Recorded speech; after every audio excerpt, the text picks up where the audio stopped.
श्री शिवाय नमस्तुभ्यम. श्री स्वामी समर्थ. बघतो नमस्कार. बघतो तुमच्या घरामध्ये कोणते भूत प्रेत आत्मा यांसारखी कोणती नकारात्मक शक्ती आहे किंवा मग अन्य कोणती बाधित केलेली जादूटोना वा कोणती क्रिया करणे यापैकी काहीही असेल. आणि जेव्हा तुम्ही पूजापाठ साधना करता, कोणते असे कार्य करता जे की धार्मिक कार्य आहे, तर ती जी नकारात्मक शक्ती भूत प्रेत आत्मा जे काही आहे ते तुमच्या घरामध्ये तुमच्यासोबत काय घडवून आणते किंवा काय करत असते तर पहा. बघतो सर्वप्रथम मी तुम्हाला हे सांगू इच्छितोय की ह्या ज्या काळ्या जादूटोना क्रिया भूत प्रेत नकारात्मक शक्ती ज्या असतात यांच्या उलट आपली पूजापाठचे कार्य असते. म्हणजेच की यांना त्यामुळे त्रास होतो, समस्या व अडचणी येतात. कोणत्या गोष्टींचा त्रास होत असतो तर तुमच्या घरात सकारात्मक शक्तींचा वास केल्याने यांना समस्या व अडचणी होतात. देवतांच्या शक्ती येण्याने यांना त्रास होत असतो. तर बघतो जेव्हा तुम्ही पूजापाठ करण्याचा विचार करता तर अशा वेळी पहिले तर मी आपणास इथे हे सांगू इच्छितोय की ते तुमच्या या पूजापाठच्या कार्याला तुम्ही सुरुवात करण्याआधीच या नकारात्मक शक्ती पहिलेच जाणून जातात.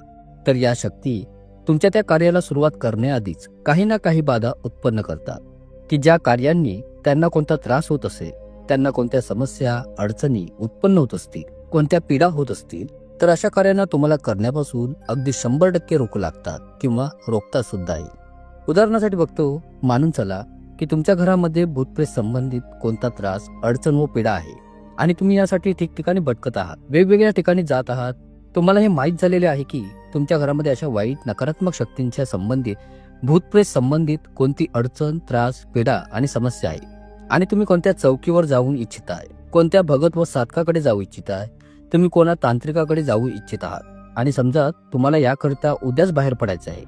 तर या वाईट काळ्या जादूकरणी व भूतप्रेतच्या शक्ती काय करतात की तर यांना तुमच्या या पुढील कार्याविषयी अगोदरच माहीत पडते.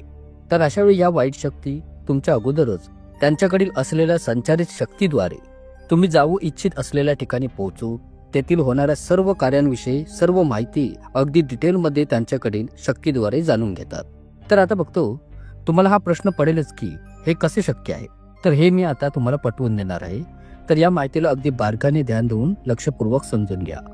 आता जसे की बघतो तुम्हा सर्वांना हे माहितच असेल किंवा ऐकून तरी नक्कीच असाल, श्री क्षेत्र गाणगापूर तसे तिरुपती बालाजी या तीर्थक्षेत्रांवर अशा या भूतप्रेत वाईट व काळ्या जादूटोना नकारात्मक शक्तींना तिथे कडक शासन दिले जाते. त्यांना श्री गुरुदेव दत्तांकडून खूपच मार पडतो. ऐकण्यात असे आहे की गाणगापूरच्या दरबारात अशा वाईट शक्तींना श्री दत्त महाराजांकडून त्यांच्या दैविक शक्तीद्वारे या भूतप्रेतच्या शक्तींना अगदी चापकाचा मार मिळतो. त्यांच्या हातापायांना अंगाला आगीचा जाळ मिळतो. अशा प्रकारे शासन त्या शक्तींना सहन होत नाही आणि ते त्या माणसाच्या अंगातील आपला वास सोडून पळून जातात किंवा त्या आपले झाड सोडून देतात. तर बघतो अशा प्रकारे जर तुम्ही तुमच्या घरातील होणाऱ्या त्रासाला, पीडेला कंटाळून तुम्ही आता उपाय म्हणून जर तुम्ही गाणगापूरला जाण्याचा विचार करत आहात तर या शक्ती आधीच सावध होतात आणि तेथील कार्यांविषयी जाणून जातात. कारण या शक्ती एक प्रकारच्या हवेच्या स्वरूपात विचरण करत असतात. अगदी 2 मिनिटांमध्ये इथे तर 2 मिनिटांमध्ये तिथे येतात. तर तेथील पूर्ण नाळ त्यांच्याकडे असते. ज्या गोष्टी, तुमचे बोलणे, ठराव व निर्णय तुमच्या घरामध्ये होत असतात आणि तुमच्या घरामध्ये त्या शक्तीचा वास आहे किंवा कोणा घरातील सदस्यामध्ये जर तिचा वास असेल तर तुमच्या या साऱ्या गोष्टी ती शक्ती ऐकत असते. तिला माहीत असते की तुम्ही तिला तुमच्या घरातून बाहेर काढण्याचा व हाकलण्याचा प्रयत्न करत आहात. तर मग आता अशा वेळी ती शक्ती आता आपला कार्यक्रम सुरू करते. आपले जे कर्म आहेत ती करण्यास सुरुवात करते. तर ते काय व कसे पहा. तुम्ही एखाद्या प्रायव्हेट गाडीने जाण्याचे ठरवलेले आहे आणि तुम्ही गाडी बुक केली. त्या गाडीवाल्यास तुम्ही बोललात की पहाटे 5 वाजता निघायचे. तर ती शक्ती काय करेल की तुमच्या घरामध्ये क्लेश कलहाचे वातावरण घडवून आले. अगदी कोणत्या ना कोणत्या क्षुल्लक कारणावरून ती तुमच्या घरात क्लेश कलह करेल किंवा मग ज्या व्यक्तीवर ती शक्ती वास करते ती व्यक्ती एकतर घरातून कुठेतरी बाहेर निघून जाईल किंवा मग कोणत्या क्षुल्लक कारणाला घेऊन ती व्यक्ती इरिटेट होईल. त्याचबरोबर घरात भांडण करेल, क्लेश कलह करेल. त्या व्यक्तीची अचानक तब्येत खराब होईल. त्याची नाहीतर घरातील कोणत्या अन्य सदस्याची तब्येत खराब होईल किंवा मग कोणते असे अर्जंट काम उत्पन्न करेल की आज जाऊ शकत नाही. ते काम अर्जंट करणे आजच गरजेचे आहे. म्हणजेच की हे सांगण्याचं तात्पर्य हेच आहे बघतो की तुम्हाला तिथे जाण्यापासून अगदी 100% ती शक्ती रोखणार म्हणजे रोखणारच. यासाठीच हे सांगितले जाते की जेव्हा पण तुम्ही कुठे अशा स्थानी जात असाल तर ज्या व्यक्तीला त्या शक्तीचा त्रास आहे तिला याविषयी बोलता कामा नये आणि नाही तिच्यासमोर कोणती चर्चा करावी. खास करून घरी चर्चा न करता बोलायचे झालेच तर बाहेर चर्चा करावी. तर कधी कधी अशा केसमध्ये जेव्हा त्या व्यक्तीला त्या ठिकाणी घेऊन जाण्यात येत असते तर अशा वेळी त्या व्यक्तीची वाटेतच गाडीत हालत खराब होत असते किंवा मग कोणती अडचण येऊन तिची तब्येतही बिघडून जाते. तसेच त्या गाडीमध्येही काही ना काहीतरी तांत्रिक बिघाड घडवून आणत असतात या वाईट शक्ती. आणि हे फक्त कशासाठी, तर ज्या ठिकाणी त्या व्यक्तीला घेऊन जाण्यात येत आहे तर ती व्यक्ती त्या ठिकाणी पोहोचता कामा नये, यासाठी अशा घटना घडून येतात. या सर्व त्या नकारात्मक शक्तींच्या कर्मांच्या कारणांमुळेच या अडचणी निर्माण होत असतात बघतो. आणि आता पुढे अजून कोणत्या अडचणी निर्माण करतील, जसे की तुम्ही समजा कोणत्या ठिकाणी जाऊन आलात आणि तुम्हाला तिथून कोणता काही उपाय करण्यास दिला गेलेला असेल तर त्या उपायाच्या कार्याला त्या शक्ती तुम्हाला करण्यास देणार नाही. तुमच्या बुद्धीवर अशा बसतील जेणेकरून तुम्हाला त्या कार्याला करण्यास देणारच नाही. त्याचबरोबर पूजापाठमध्ये तुमच्या मनाला विस्कळीत करतील, तुमचे मन लागणार नाही, काही ना काही काम अटकवे.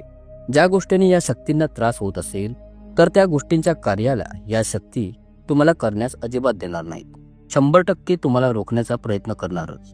तुम्ही कोणते आसन बसवीत असाल, तुम्ही पूजापाठ साधना करण्यासाठी किंवा त्यांच्यावरील उपायासाठी तुम्ही कोणती आराधनाचे कार्य करत असाल तर अशा वेळी काही ना काही बाधा उत्पन्न नक्कीच करून तुम्हाला त्यापासून रोखण्याचा प्रयत्न केला जाईल, जेणेकरून तुमचे मन त्या गोष्टीवरून उडून जाऊन त्या समस्येच्या पाठीस पळू लागेल.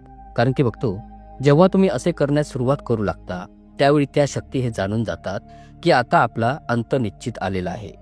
जर तुम्ही कोणत्या आजाराच्या निमित्ताने डॉक्टरकडे जात असाल तर तुम्हाला अशा शक्ती अजिबात अडवणार नाही, कारण त्यांना हे माहीत असते की तुम्ही ज्या कारणासाठी जाता त्या आजाराचा त्रास हा मात्र निमित्त असतो, पण त्यांचा मुख्य उद्देश हा असतो की तुमचे पैसे बर्बाद व्हावे. आणि यामुळेच बघतो, तुम्ही बऱ्याच वेळा हे पाहिलेच असेल की तुम्ही एवढे पैसे खर्च करता, अनेक डॉक्टर फिरता, अनेक रिपोर्ट काढता, पण ते रिपोर्ट मात्र नॉर्मल येतात, पण तुमचा त्रास मात्र काय, तुमचा आजार मात्र कधी कमी होत नसतो. तर अशा वेळी तुम्ही समजून जा की तुमच्यावर किंवा तुमच्या घरात कोणत्या ना कोणत्या तरी वाईट नकारात्मक शक्तीचा वास झालेला आहे आणि ती तुम्हाला बर्बाद करण्यासाठीच आलेली आहे. तर बघतो, कधी तुमच्यासोबत असे घडत असेल तर या गोष्टींचे अगदी विशेष करून ध्यान ठेवा. बघतो, आशा करतो की तुम्हाला ही माहिती नक्कीच आवडली असेल. ब्रह्मांड नायक तोच एक समर्थ. जय जय श्री स्वामी समर्थ. खूप खूप धन्यवाद.